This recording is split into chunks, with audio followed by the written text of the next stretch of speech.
Okay, let's start. First, welcome to everybody. I'm happy that you're here, that you show an interest, at least potential interest, to enroll at doctoral studies at our faculty, and yeah, I'll try to give you some reasons why this is a good idea. I'm Danijel Skočaj, a coordinator of a doctoral study. Even after that, if you have some questions, you can just come to me and ask me about that. So let me start with the question, maybe without that, right? So why become a doctoral student?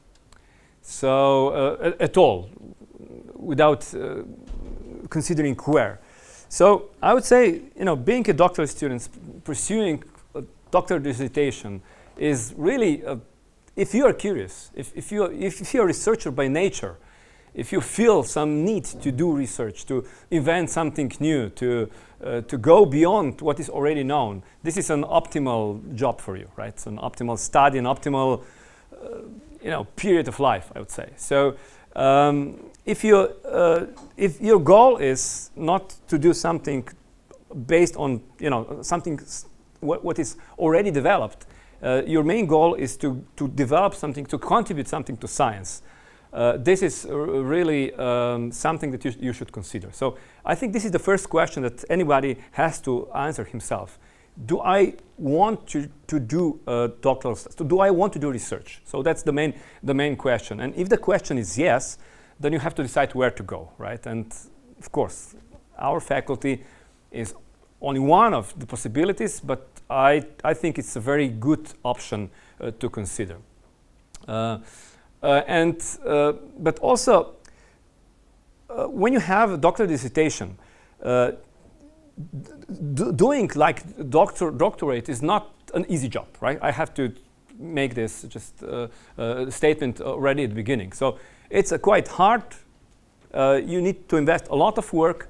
You really need to do a lot. You'll face a lot of problems.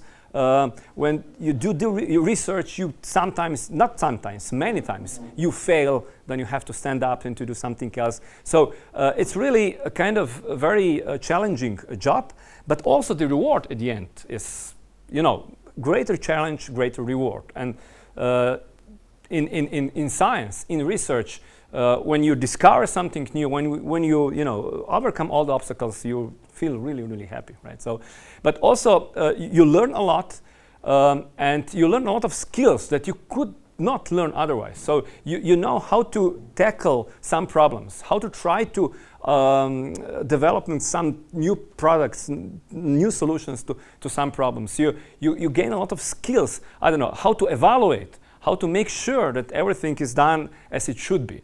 And all those skills are based on the top of the knowledge that you actually acquire.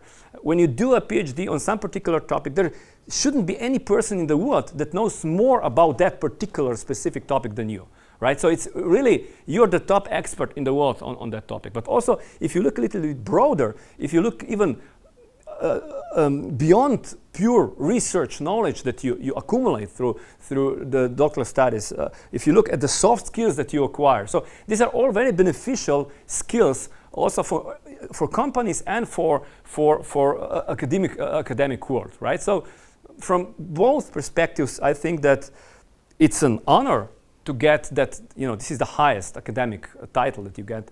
But also from practical point of view, you invest a lot of time, a lot of effort, but you also gain a lot. So that's I think that if you are considering that this is something for you, you are on the right way, I would say. We listed here just a couple of students that finished doctoral studies at our faculty in recent years. And they are really holding, quite high positions in some well-known companies. Professorship at Harvard. They establish startups. They help others establish startups. So it's really a good base to do whatever you want. Basically, it's really finishing the doctorate at this faculty opens the doors quite nicely, I would say. Okay, so why at our faculty, right? Most of you are attending, our faculty. You know that we have great facilities. We moved here, 7 years ago. So I always say, okay, even if you're not the best faculty in the world, we are probably the most beautiful faculty for computer information science in the world. But not only from the beauty point of view, I'm pretty sure that we have very good equipment also from computational resources to other research and software equipment that you need. So the students here are offered, at least when I compare, I traveled a lot before pandemics, of course. So I saw a lot of other labs and faculties. And from the conditions point of view, I think we are very, very well equipped. And we have good conditions to work. And for research, having a good equipment, having a good access to let's say, computational resources at our faculty is very, very important. And we have, access to Hepatze River with, 10 petaflops, 120,000 cores, and so on. So it's really something that can be, we have access to that. And we definitely, this is one of our advantages. Speaking about, so one is, conditions with respect to facilities, computational resources, and so on. But another very important ingredient of research are people, basically, researchers working with you, around you, on the same topic, on similar topics, right? And we here cover all aspects of computer information science. We have 19 laboratories, somehow working on these 6 groups of research problems, I would say. So basically, we cover more or less everything. Some research topics are better represented, some a little bit less, but still. And what will make a very important point of your dissertation, doctoral work, right? If you decide to do your dissertation here or anywhere, right, is the mentor, right? So when you select the mentor, he's there to guide you, right? But even every mentor works in a particular research area, and probably by picking a mentor, you will pick a research area, or better, you know what you're interested in. You know what you're eager to work on, right? To wait for those results. You can't go to bed because you're waiting that you see whether your method works or not, right? And this is based on that. Then you should pick, the mentor that will help you work on that particular topic. Mentor usually works in one of these 19 laboratories. So basically, you will be probably part of that laboratory. You will work with all the other researchers working there, and this is the working environment that will give you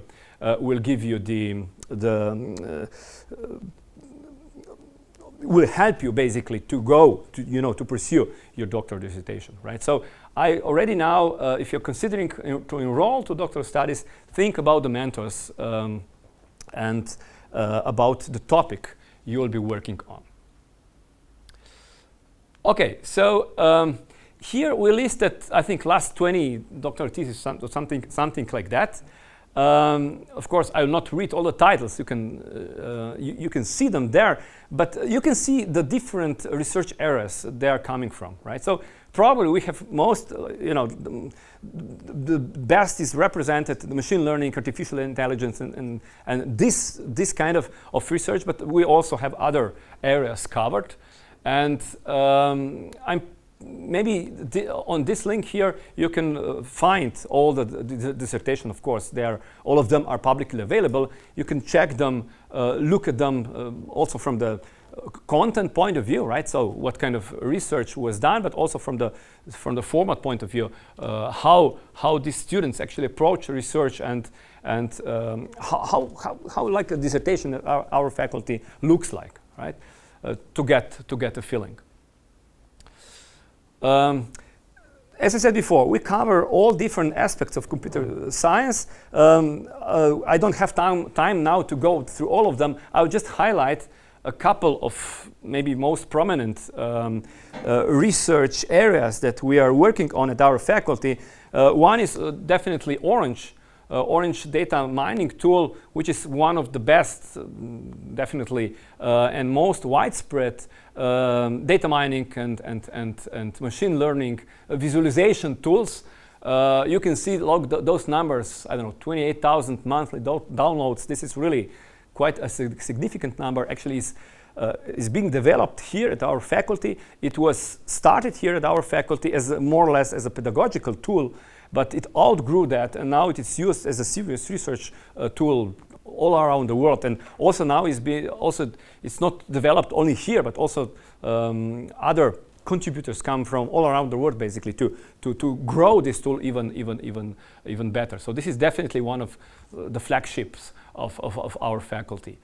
Or the second thing I would like to mention is VOT, like Visual Object Tracking Initiative, just to show when you're doing research, you're not just supposed to follow what the others do, right? You need to guide the research. You want to steer the research, right? You want to shape the direction where the research is going. And this is one such example where we in 2013 started this VOT initiative in visual tracking. So what we did, we gathered together the research community working on visual object tracking, which is one specific task in computer vision. And since then, we organize a challenge, a workshop and a challenge at the major conference in computer vision, basically every year. And we somehow defined of course, with some other faculties, not only by us, but we lead this initiative, I would say. We defined the evaluation methodology. We defined the evaluation benchmarks, basically, and now if you want to publish a paper in visual tracking, basically you need to use this technology in order to evaluate, in order to show how good your method is, right? So, and most importantly, we built a community that communicates now and tries to push this further on together. So this is something that I want to expose, to try to be very proactive in this research world. Okay, one of the things we are doing here quite successful, I would say, is computer vision, which is, of course, almost completely based on deep learning, and in different areas of computer vision, from I don't know, machine vision, data-driven machine vision, to segmentation, to, as I said before, visual tracking, vision for robotics, and all the other stuff. Biometrics is also very well represented here, ear biometrics, identification, and so on. So again, one research area which is very vivid, which grew exponentially in the last 10 years, and somehow we try to keep pace and also dictate pace, I would say, in this area as well. Natural language processing, right? Language technologies. This is also something. We have a very big project on this topic here in Slovenia. You know, Slovenian is not very common language in the world, so we really need to take care of it. So we are basically leading here a big project that tries to develop new tools as well as databases which will be freely available for anybody to use in order to make this digitalization of Slovenian language technologies possible. Speech recognition, transcription, machine translation, terminology extraction, whatever. A lot of these NLP tasks are being considered here, right? So, but this was just 3 or 4 examples. In which directions can you work here with respect to research. But now I would rather focus on the study program as such. You can read the exact curriculum in these booklets that you got. All the information is available online as well, but just in a nutshell. You have 4 years of study, which is quite okay. In past, officially it was 3 years, but anybody actually completed the doctoral study in 3 years. Everybody needed at least 4 years. That's why I think this 4 years is more realistic, what to expect. So basically, we inserted 1 year of pure research to reflect this. Most of the work that you'll do is really research, right? And of course, doctoral dissertation preparation, which is all the same. So it's individual research work, right? So this is it's like the doctoral studies is called studies, but actually it's very different than what the studies mean in the first and the second Bologna cycle, right? So it's really, it's not about the exams, about the learning some topics that somebody gives you. It's about research and inventing something new. And also a lot of courses that we have, like these seminars, seminar 1, 2, 3, 4, 5, they're about research, right? You need to read and write about related work. Then you need to read a paper about your research work. I don't know, seminar 5 is actually, you present your research just at the end of your study, right? We call it pre-defense, to make sure that you finish everything that you're supposed to do in your dissertation, right? So all this is basically pure research, I would say, right? These seminars just are trying to steer your research. They are not courses as such. Then we have 2 courses which are a little bit more similar to like ordinary courses as you are used to them. There are Scientific Skills 1 and Scientific Skills 2.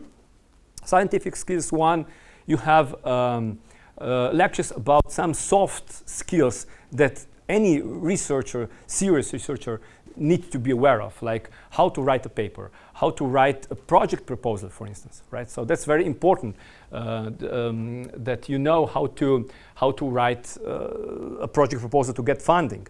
Then it's how to review the paper, right? So that you know how the reviewers actually think when writing the paper, how to present your work, how to prepare a poster, or something about ethics in science, or how to find the papers. And all that stuff is basically soft skills that you need during research work. So these are those 2 courses, and then we have only 4 courses, basically, 4 elective courses in the first and the second year are kind of similar to the courses that you already had in the master study, basically, right? So it's usually you have lectures, and then usually there are no exams at the end, right? But you rather pass the course with some project or something like that, right? So also those 4 courses that you can select out of those courses that are listed here are kind of, we try to shape them in order to help you with your doctoral dissertation. So we really don't want that you spend your time on some topics that are not needed, right, for your research work and skills that you need to acquire. So basically what we do, every year we open a call. So this is a kind of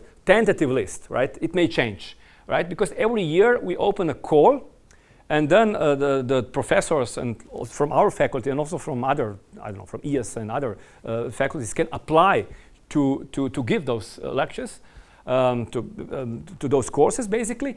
And because we really want to be as up to date as possible, right? So we want that these courses are really about state-of-the-art methods. And then you need to select 2 out of them.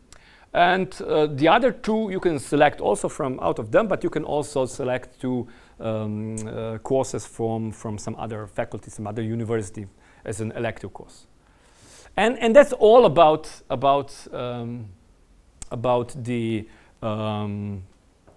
structure of the program. When you pass all this, you get all the credits that you need. You write your dissertation, and one requirement is also that you publish a paper in an STI journal before you submit the final version of doctoral dissertation, right?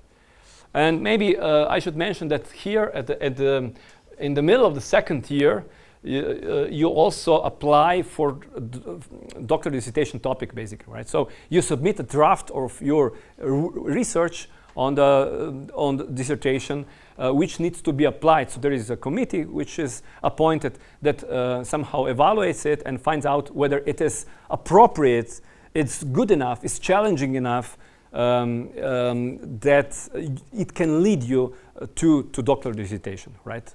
So this is done here, and then at the end, the same committee will evaluate whether you fulfilled your plans, basically, whether you did what you promised, at least coarsely, whether this is worth, it's good enough to be somehow awarded with doctoral dissertation. And that's, I would say, the entire program in a nutshell. Okay, so maybe if you have any question, you can ask now, or we can wait until the end, and then we have Q&A session more broadly.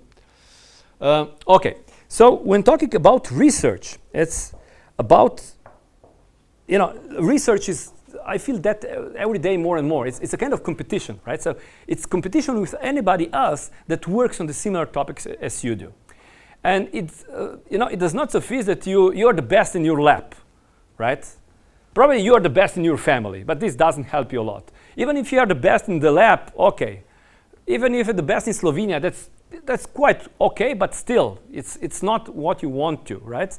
You need to be among the best in the world. And that's why international collaboration is very important, so that we somehow bring our ideas to the rest of the world, and of course that we somehow receive all the ideas that grew on the trees all around the world, basically, right? So it's we really encourage international collaboration. Here are listed just a couple of institutions we have quite close collaboration with, but we have 202 collaborating institutions. And probably you will collaborate with these foreign institutions through all the connections and all collaborations that your mentor will have, that the lab you'll be working in has, right? Of course, you can also find your own ways. You're always welcome. But this is the easiest way that you are somehow integrated into the work of laboratories, and then you have all the doors open. We really encourage this collaboration. So we even have some internal fund for research visits and visits of conferences, of good conferences, right? Of excellent conferences, I would say. So if your paper is accepted to, I don't know, ICCV or some really good conference, you can apply for some funds at the faculty, and you'll probably be granted. Because we really want that you go abroad, you meet people, socialize, and exchange the ideas with them. And this will be always very, very helpful. Also after, when you will finish your doctoral dissertation, all the connections that you have will open your doors to different projects, research initiatives, and so on, right? And also, speaking about the financing, you can also take the Erasmus Plus. So you can apply for Erasmus Plus funding also at the doctoral level, right? So you're used to use that at the first and second cycle, but it exists on the doctoral level as well. So that's also something worth mentioning. Yeah, and speaking about collaboration, right? International collaboration equally well, right? We also not only support our students to go abroad, but also we invite the students from abroad to join us, right? Also to enroll at our doctoral studies, right? So we really try to have foreign students for the same reasons as before, as said before, right? So this exchange of ideas is always bi-directional. It needs to be, right? And this enriches us and them as well, right? So we're really open to foreign students. Okay, most of you are here locals, Slovenians, so I'm pretty sure that you know everything about that. But for those who are considering to join doctoral study from abroad, just a couple of words about Ljubljana, about Slovenia. So if you have not been here yet, I can really tell you that Slovenia is very pleasant, very green country, pleasant country to stay, to live in, safe country. It's quite small, right? But this is also an advantage. So if you live here in Ljubljana, you have 1 hour to the Slovenia, the Adriatic coast, 1 hour to the Alps, right? So it's really, you can do whatever you want. So it's also the living costs are not as high as in some other countries in the West, right? They are quite low. So this is advantage, I would say. We are part of the Western world, right? Of the EU, right? But again, we're quite close to the east and to the south, right? So our geostrategical location is quite good one. Also for the students, you have a lot of subsidized, I don't know, lunch, transportation, accommodation, right? So you have some benefits that are quite substantial, I would say, in Slovenia. So you're well welcome. So I would say not that only our faculty will try to offer you as much as possible, but also the country and Ljubljana as such are pleasant country and city to live in. Okay, now something about the like these administrative issues. So how to apply? You apply through EVŠ portal. So everything is done online. You don't need to do with any papers in hard copy, right? You just submit everything online. The condition is master to have, you must have master or some equivalent study program from pre-Bologna studies. The deadline for application is the 1st of June, but this is just to apply. The actual enrollment will happen in September, right? So when you're applying, you do not need to fulfill all the requirements. If you're now in the second year of the master study, of course, you will not defend your master thesis until the 1st of June, but this doesn't matter, right? So you just apply for it, and then you have the time until September to finish everything, to fulfill the requirements, and then you enroll actually in September. And having quite early deadline in Slovenia, these enrollments are usually later. Also here, then usually we have also the second deadline later on in August or something like that. Other faculties usually they have the later deadline, but we intentionally made this quite early especially for the foreign students, so that once they are accepted, they have a couple of months to sort out all the paperwork that they can actually come here in September to enroll and start with the doctoral studies in October. So the academical year starts in October and lasts than 1 year. So about application, what you should enclose, a well-structured CV. So you should know how to write a good CV, right? So it really shows you have to show the best of you, right? Sincerely, but everything you have to offer.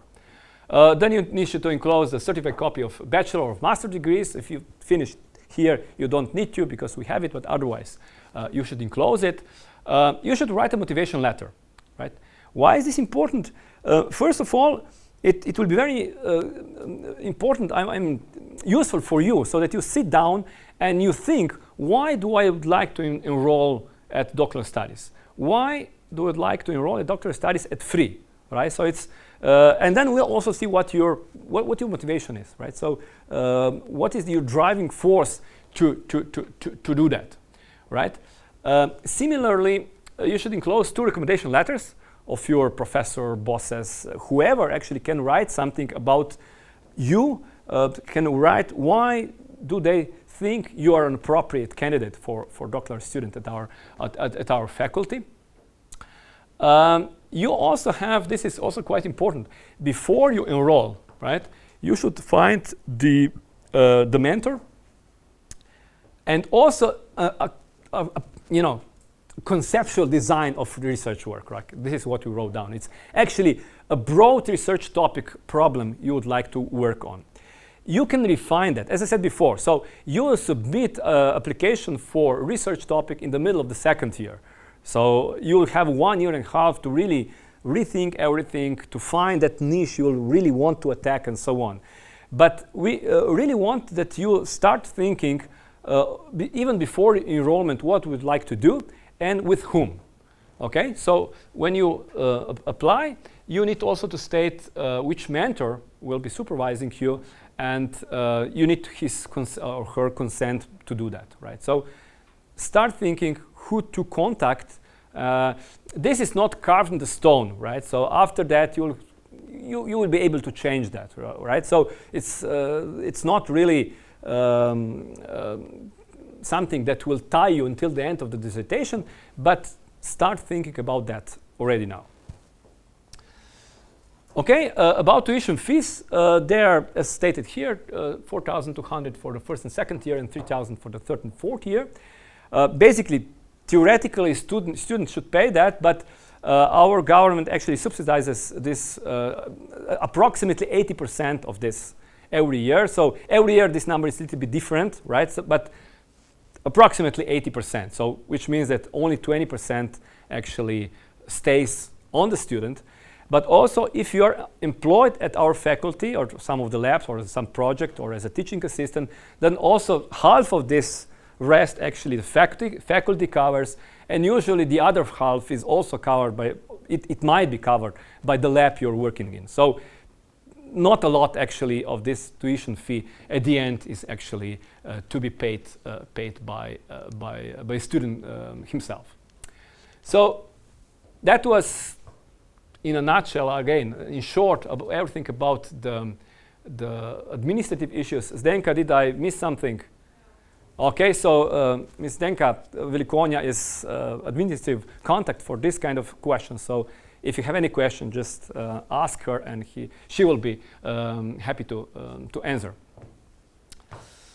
Okay, maybe the students coming from abroad will have some additional questions. They'll have to sort out, about, I don't know, visa, resident permit, and all that stuff, right? So we also have here at the Faculty International Office, Ms. Vesna Gračner is head of it, and she will be trying to help you with these issues if needed, and also how to access this Evershare platform and so on, right? And also advising on all the other stuff like how to find accommodation and all that stuff that actually Slovenians know how to handle it, right? But someone coming here for the first time, help of Vesna might be found useful. Okay, one thing should be mentioned when you're talking about research. As I said before, first and second Bologna cycles is like a classical study. Doctoral study is really not a study, it's more like a work, like a research work. And also the students are not classical students, right? They are usually almost adult, not almost, like adult persons that also have to make some money for living, right? So ideally, when pursuing a doctoral dissertation, you would work on some project that can finance your not only the tuition fee but also the salaries, the living costs, right? And at this link here, we publish the open positions at the faculty. So I would suggest you to check this link. So currently we have these 6 projects that we know that there will be open positions, or maybe some of them will probably be open positions. So, there will be also some, I don't know, young researchers positions that are not listed here, but they'll be announced only in May. So do follow this link here, and you will find out what kind of research positions you're able to apply. Of course, I always say, like doctoral dissertation is, it takes you, 4 years of your life, right? So you'll spend 4 years on it. So you should really do something that you like, right? That you enjoy, that you're curious about, and then try to find some project that matches your interest, right? So and I'm pretty sure there will be even more than that on this link. So there's the researcher positions. Then typically we also have some teaching assistant positions. A lot of researchers or a lot of students doctoral students here also work half as a teaching position and half as a researcher, which is also doable, because if you're fully occupied with teaching assistant position, then this is it makes you very difficult to do all the research work that you need to do, right? So there are several options. We can maybe talk about that later, or this is the right link to look at for positions later on. Okay, now that was about those formalities. As I said before, we have a lot of collaborations with other institutions, and we'll just expose one. We have Cyril in Saudi Arabia. Cyril, can you hear us? But we can hear because the loudspeaker is off. So now Cyril Bohak will join us. He's at KAUST, working as a researcher, and he's a kind of a bridge between us and them. We also have like double diploma with them on the first and second cycle. We have something similar also on the doctoral level, so that you can make basically you're working on your doctoral dissertation. You spend part of the time here, part of the time there, and then you earn both doctorates basically, right? Here and there. And maybe Cyril, if you can tell us something more about this.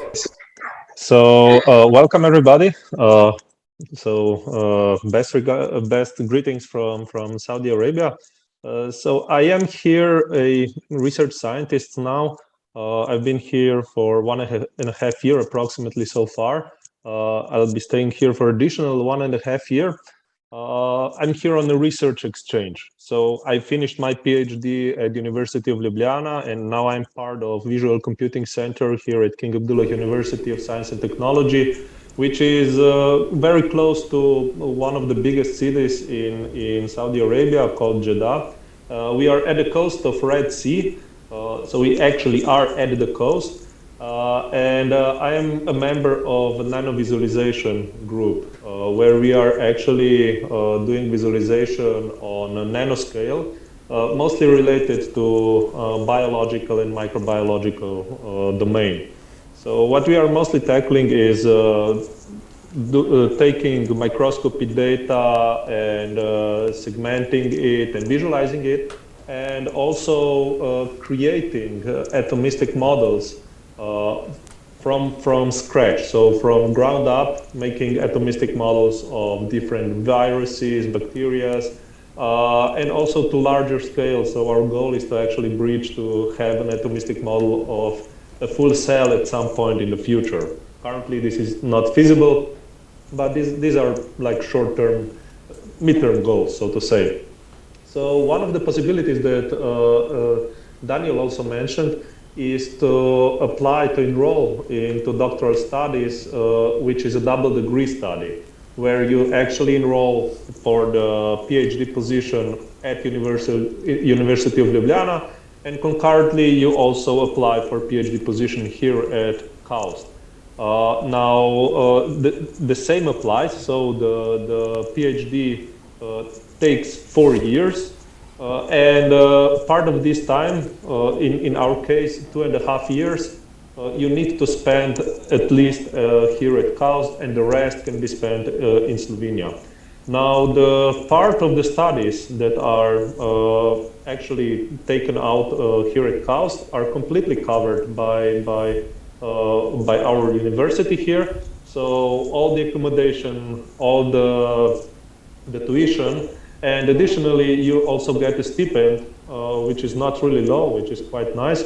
You get that for the duration of staying here at KAUST, and for the rest, so for that 1.5 years, or maybe if you extend it for 2.5 years, you need to arrange the financing at free. So this is a very great opportunity where you actually have two mentors, one from University of Ljubljana and one from KAUST, who will guide you through your PhD studies, and at the end you actually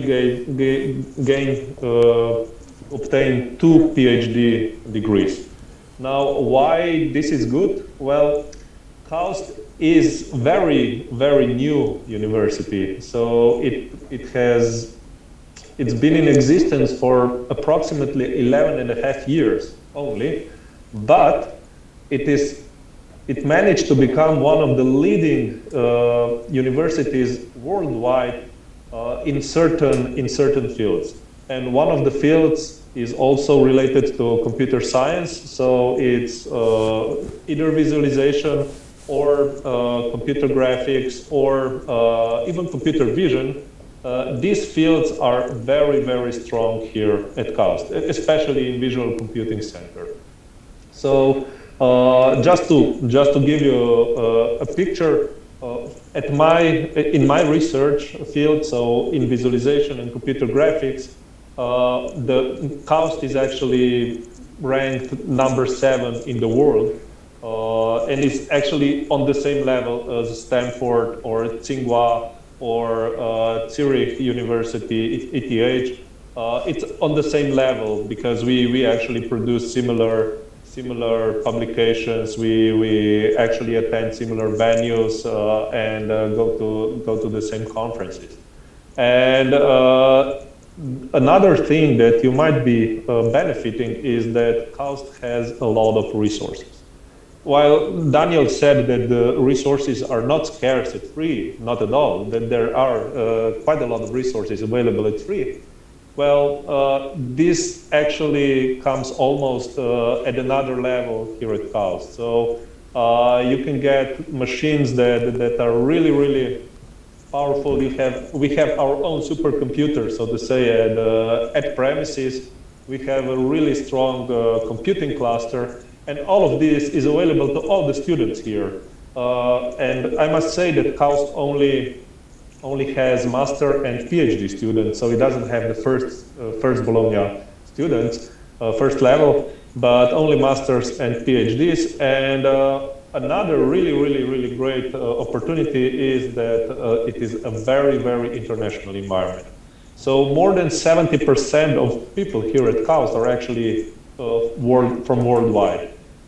Meaning that approximately 30% are from Europe, 30% from Asia, and then the rest from the other parts of the world.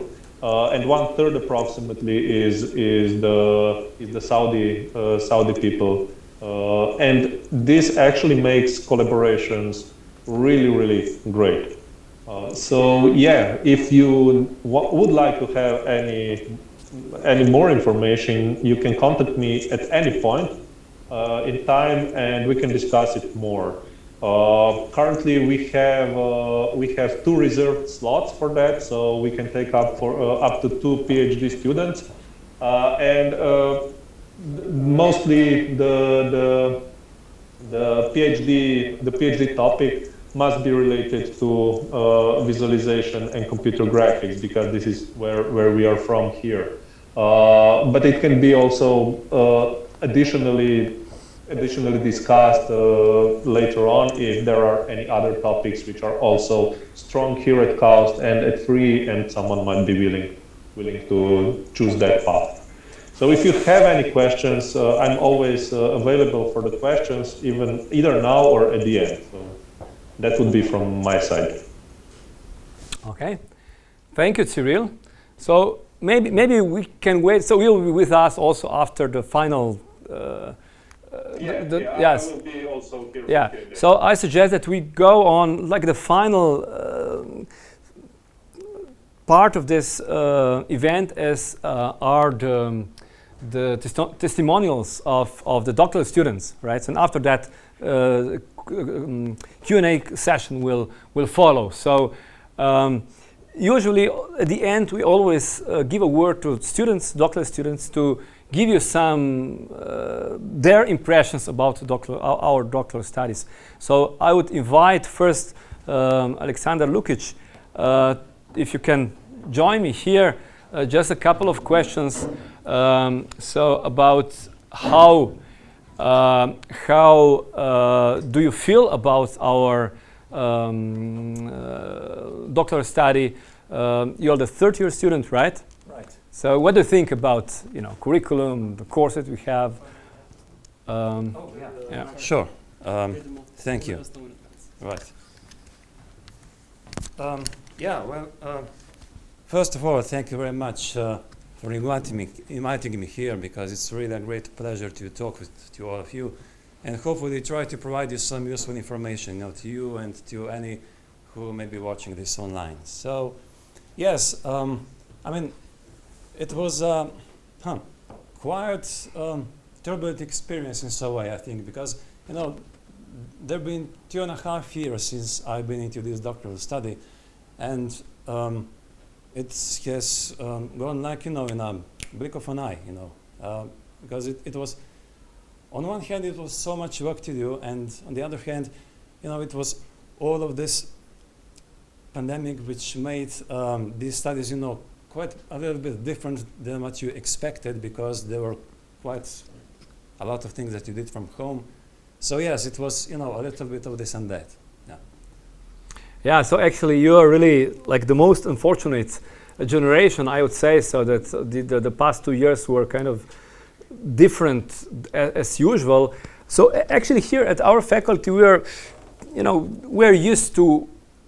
We don't have problems with communication over the internet. Even when I was talking about that, we are encouraging students to go abroad. So even if they have some duties to, have to defend some seminar or attend some courses or something like that, we, even before pandemic, we always allowed them to attend that virtually, remotely, right? Just to allow them to go abroad. And we had to do that remotely due to this pandemic in the last 2 years. But yeah, it's not the same, right? So we miss this communication with the other researchers. So this is one of the important things, right? That when you sit in the lab with your researcher, other researchers in the lab, you exchange these ideas. And working remotely, you can't do that, right? So that's one of the minuses that we found last 2 years, right? But you also you do not work here, right? So you are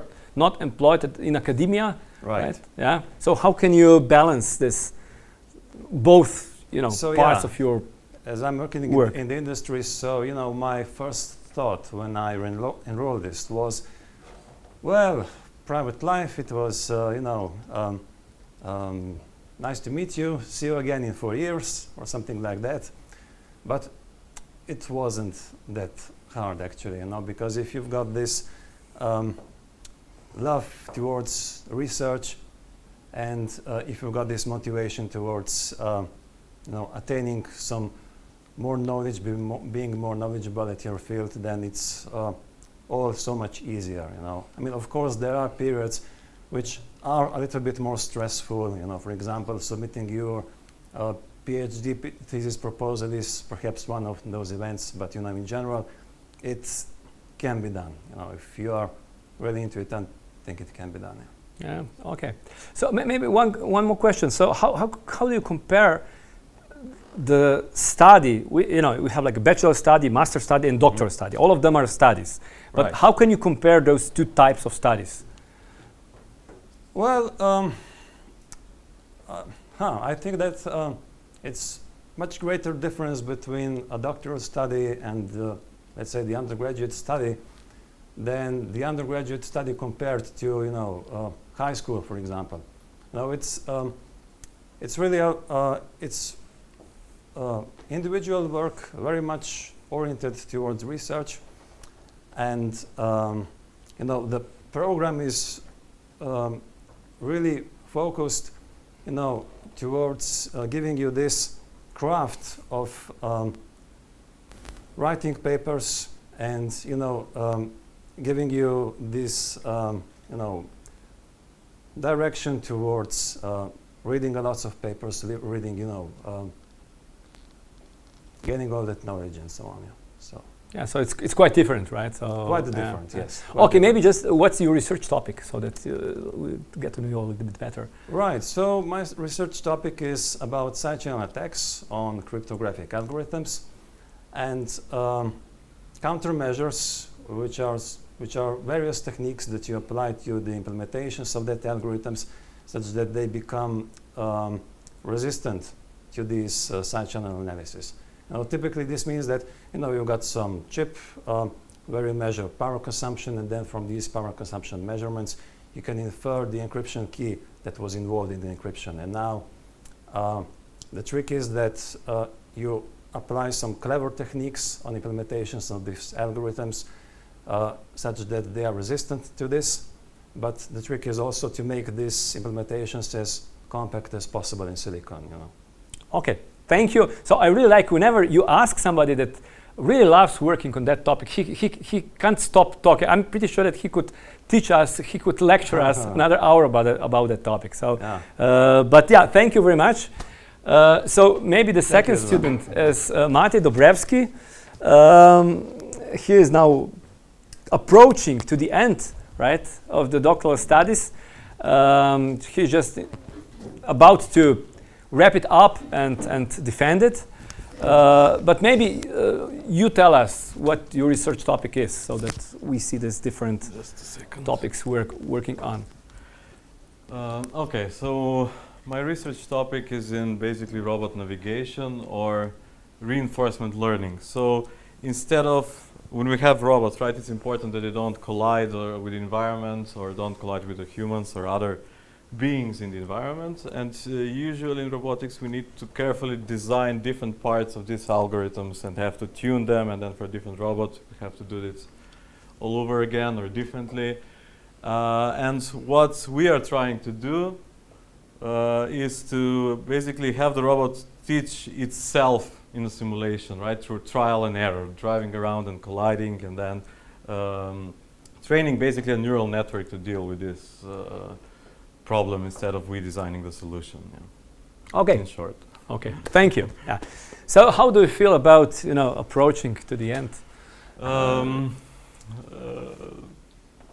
It's emotional, let's say, shortly. It's like waiting, not quite yet, but waiting for some weights to be lifted off my shoulders, and then I can sort of see the weights, but then there is the last steps to walk to these positions. Yeah. Okay, but it's always nice to see those waves, or like the light at the end of the tunnel, you right? can see, that's right. You can see the okay. light. Yeah. So you are partially teaching assistant, partially researcher in our lab, right? Yeah. So how can you balance those two duties? I'm not sure I have the final the solution, but it's time management. And I think this time management, whatever, even if you're just a researcher, or maybe you're not a researcher, you're just, officially you're a researcher if you're working on your doctorate, right? I think it's doctorate studies more like doctorate research, I would say, than his study. But you will need to acquire the skill of time management, basically. So how can you prioritize the stuff that needs to be done in this week? How can I continue then pursuing the goals that needs to be finished in 3 months, and then also optimize for the long term of 4 years for the end of your doctorate, right? And it's hard to formally describe this, but believe me, this is something that you will need to learn or improve your skills at this time management, right? To be able to do different stuff and also keep thinking coherently and in an organized manner, and doing work in an organized manner in each of maybe different tasks that you will need to do. But it can be done, right? It can be done, yes. But actually, you just reminded me, so in the first year, so if you enroll, the next year you'll have to pass the Seminar 1 course. And I put one sentence on one slide which says, do not spend more time than needed. And then added an asterisk. This is not a sarcastic comment, which I really meant, right? So in the Seminar 1, you have to read 30 papers, describe 30 papers, and so on. But you need really to learn how to manage your time, how to read, how to spend a day on a paper, which is really important, but maybe an hour on a paper that you just need to get some ideas out of them. And this is one skill you have to acquire, and it's, you need to know that, period. So it's something that really without that, you'll really spend too much time on different topics. And managing time is really something that you will learn, and then everything will be, maybe at the beginning we will struggle with that, but at some point it will be easier. Almost 100% at the end, when you reflect, there will be stuff that I can't believe I wasted a month or that, or wasted a few days, or even sometimes hours on something that. Okay, maybe you're coming from North Macedonia, right? Yeah, I came from Macedonia, then I went back to North Macedonia. Okay. Now I'm coming from Macedonia. Fine. But you also spent part of the time in Germany, right? So, okay, so you saw these different environments. Can you compare like this, maybe like studies or research environments? Well, it has to do a lot with resources, I would say, the comparison. For example, in North Macedonia, or when I was, you have to, basically, the studies as a student were much more theoretical and on paper, and we had some, even the lab exercises were more theoretical. So I would say that the studies here are more applicative, definitely. And you get like a lot of more resources here and equipment and whatever basically you want if you're doing some serious research.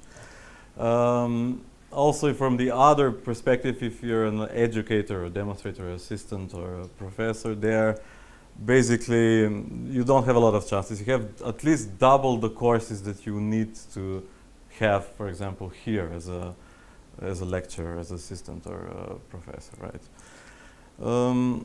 In Germany it was a bit different in the sense that my mentor that was there, I mainly saw him basically 2 times. So in the beginning we said, okay, this needs to be done, right? We'll do it, you should figure out how to do it, or it was some algorithm for stabilization of platforms, robotic stuff. And basically, these are the keys to the lab. You can come in any time, see you in a few months. Yeah. So I would say that definitely here was, I would say, most supportive environment, both in human capital and in resources for research that I have experienced out of the 3. Okay, and I swear I didn't tell him to say that. Right? So, yeah. Okay, maybe just the last question. Coming from abroad, did you face any challenges with respect to that? Yeah, there are challenges. I mean, these challenges, if you're from abroad, are different depending on where you are from abroad, right? If you are from abroad but from the EU, right, then you're basically, the procedures are the same as if you were a Slovene student, mostly, as far as I understand from my colleagues that are from the EU in Slovenia in general and have studied here. If you're coming from, like me, from something that Slovenia defines as 3rd countries, there are many, I would say mostly, I mean, I guess all of them are administrative obstacles. But I've managed to overcome all obstacles, right? But there are obstacles, something like health insurance, right? To get a permit for Slovenia, you have to have health insurance. Now, how do you get health insurance? Either you can get it from your country somehow, or you can pay to get it here. And now this depends what kind of agreements your country has with Slovenia, bilateral agreements and so on. There are other bureaucratic issues with sorting out documents, with employment as a foreigner. There's some more steps that you need to take, but we've managed to overcome all steps. I mean, the faculty, the offices here that support the students have always been available for help or consultations and so on. So, I mean, you can just contact me directly if you have some issues as a foreign student, I guess. I mean, it will depend on your situation. I would say that all problems can be solved in general. Okay, thank you, Mate, very much. Or contact international office actually that can help you with that. So the final student we would like to talk to is Polona Štefanić. Okay. Actually, she's not I'm student. not student, yes. She is not student anymore. She defended her dissertation. What it was last year, right? Yes. Yeah, so she's a very fresh postdoctoral Yes, kind of, yeah. human, right? Yeah. So please tell us how now, when you look back at the doctoral studies at our faculty, right? So we have experience of going through it, and how do you feel about that? What do you think about the program that you had, all the research that you did here? So what would you say about that? Okay, so thank you. I finished in August 21. So more or less my research was done before this pandemic. And most of the time I actually spent it abroad. I started to work here, not in the faculty, but so my boss is now the faculty. I started to work on some EU project related to cloud computing. And then I decided to go to Cardiff University, where I actually continued with this research. And I must say that on this faculty, before that, it wasn't, so you saw there are a lot of courses, Seminar 1, 2, 3, 4, and those scientific skills. Most of those courses, I actually done it online, just, you know, via Zoom, because I was abroad and I couldn't come just for them. And I must say that they really helped me. They really, they were open. None of the professors complicated. They were really prepared, you know, and encouraged such things. Also, that's why they wrote so much university, so you can collaborate with them. And yes, those courses actually helped me because, you know, during the studies, there will be moments when you will actually, you will find, okay, why am I doing this? It's really hard. I don't see an end, and so on. You know, like it happens the same within master studies and so on. But I remember there was this seminar 2 and 4 when you have to write actually conference paper, which is meant for this internal conference, right? Picasso or something like that.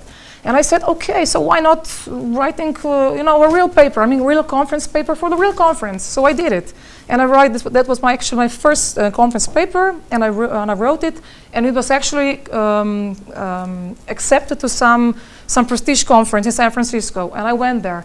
And then I said, okay, I would just, maybe I shouldn't say that, but I just somehow modified it and submitted to this internal conference. And I did the same next year. Again, my paper was accepted to some international conference, and then I somehow modified it and... Of course you could say that. I mean, this is... and put it for Seminar 4. Yeah. I mean, this internal conference is not official one, so of course you're very welcome to publish a paper that were published on prestigious conferences. I would like that everybody actually does that, so... Yeah, so I somehow needed, you know, some deadline, you know, to do something, because otherwise I would say, okay, I have time, I have 3 years, why now, you know? And I have scientific skills to do and so on. What I was missing in my studies was this additional year which you have now for research. This is really huge, because in the first year you really struggle with those things, but they're actually necessary. You don't know how to write a paper, how to, I don't know, you know, write these you know, structure papers, because you need related work. This is really a big deal in the PhD. And those courses, they actually help you, right? But at the end, you also need some time for your research, right? Because you can't just write a PhD. A PhD thesis is, in my opinion, just a really huge paper, scientific paper. So if you're able to write a scientific paper, journal paper, trust me, you're able to write PhD as well. Because otherwise, if you have any problem, if you take, you know, smaller problem of this problem, you will be able to solve those smaller problems, and at the end you will be able to solve the bigger problem. It's the same with a PhD. If you have smaller papers, whether a conference or, I don't know, just scientific papers, then you will just be able to structure your PhD thesis. So, yeah, definitely the courses help. Yeah, that's the best, how to say, instructions, how to write the doctoral dissertation. To write the papers, and then you take the material from the papers and put them in doctoral dissertation. Even you can, this is also an option, that at the end, if you have at least three papers published in the very good journals, in like the first half of this SCI scale, right? You can just take them and bind them together, write some introduction at the end, conclusion at the beginning and conclusion at the end, and this is your dissertation. This is also one option, that you compile your dissertation directly from the papers, right? So that's possible, but when you write, I don't know, maybe 3-4 papers, then you are skilled enough to write also PhD, because you know what must be done, what must be written in the abstract and introduction and so on, and then you just basically extend the papers. So instead of having 10 pages, you had, I don't know, 100 pages and so on. So it can be done. And maybe, what was the role of your mentor in the process? So my supervisor was basically my boss at the beginning, and then a supervisor. And I must say that the really important thing is that he has time for you. You know, many times there will be supervisors, maybe great, I don't know, professors, really prestigious, I don't know. But if they don't have time for you, it really is a problem, because I just mentioned at the beginning, I was abroad more than half of my PhD studies, and so we discussed via Skype most of the time. He's a workaholic, and he was online all the time. And also when I was finishing my studies, I think, and also had these presentations for research 1 and 2, he was in Melbourne as a guest professor. So can you imagine, I was in UK and he was in Melbourne, and we had those presentations, I remember, in, I don't know, 10 in the morning, and then it was like 10 p.m. and so on, and he was always available. Also, I remember we discussed, things, research, 1 a.m. and things like that. So for me, it was great because he was always available. And when I needed, those, when you have those moments, why am I doing this? He was always, okay, perhaps you should try this and this and this and so on. But still, as Daniel asked Matej before, this is an individual study, or you were asked before. It's an individual study. You have to work alone. It's totally different from the master studies, because master study or any undergraduate studies, they're very led. So you have literature, you have some tests, you have to pass those tests. Eventually you can pass this, you pass them. But in PhD you have to be creative. You have to be creative and just search different things. And as Daniel suggested, it is really advisable to go abroad or just to work with other research groups abroad, because they work on the same topics or maybe slightly different topics, and they know maybe more than you do, and maybe you can just somehow work together and publish things. So. Well, I couldn't conclude this event better, but maybe just for the last question. Now we are over. So, would you do it again? So, do you feel it's useful for you? I mean, I think I would. Yeah, there were hard times, definitely. I won't lie about that, but I would do definitely. Yeah. Okay. But yeah. Okay, fine. Let us stay with that. So it's useful. She would do it again. Matej, no, I mean, would you do it again? Yes, of course, everybody would. No, because there are actually companies which search for also PhDs. I get weekly, let's say, proposals on my LinkedIn from those recruiters. Mm-hmm. So I think also that perhaps somehow is relevant, because people think this way. Okay, this guy is, or lady, whatever, it's PhD. It has PhD. But from the specific field, that means he is, at the moment when he or she finishes, he's supposed to work, he has a knowledge of state-of-the-art. So why not taking him? Let's consider you work on some blockchain technologies, and now, let don't know, Solana is perhaps going well, and there will be a lot of projects, metaverse on this one, right? And we need some, I don't know, cybersecurity engineers. So why not taking someone who has, let's say, state-of-the-art knowledge on this? That's it. Maybe he will know how to work further on. That means also search for other people, perhaps search for similar, or he will just know the approaches how to, prevent things. So I think okay. It's okay. Yeah. Thank you very much. You're welcome. So let's make an applause for all three of our guests, right? So, so with that, we arrived at the end, basically. I hope that we somehow gave you some information that will make your decision easier. We're always available for additional questions, so you contact whoever was mentioned at this presentation here. I sincerely hope that I will see you also in October at Seminar 1 course in the first year of the study, but of course if you decide differently, I hope we'll collaborate in some other way.